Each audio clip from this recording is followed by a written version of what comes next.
Może? No. Dobrý deň.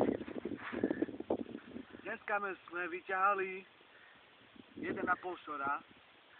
Takáto cibula tu je.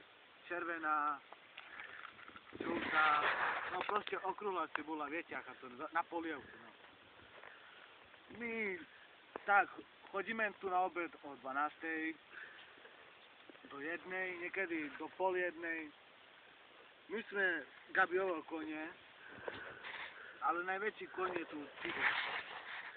Možno ho znáte, on taký na okulároch bez jednoho oka.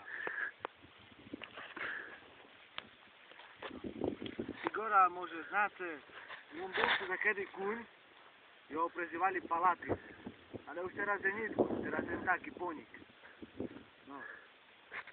Teraz tu ten Teodor Eliáš, on taký kúšok väčší koník, bo on chodí na traktoru, to znáte jak to, nie?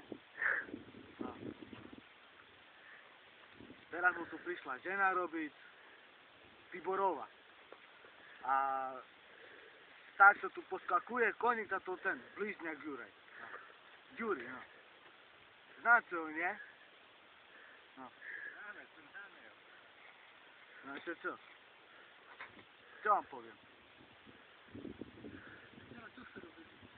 Včera sme zbierali pandurky, no kromple.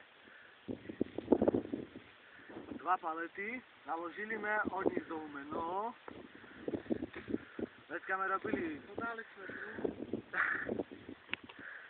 sme robili mrkvu aj petrušku. Potom sme robili zväzky, marchev, ale tam sa jeden marchev, či toto, cibuľu.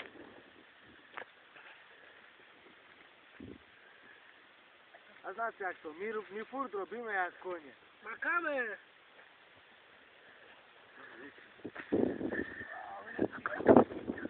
Co?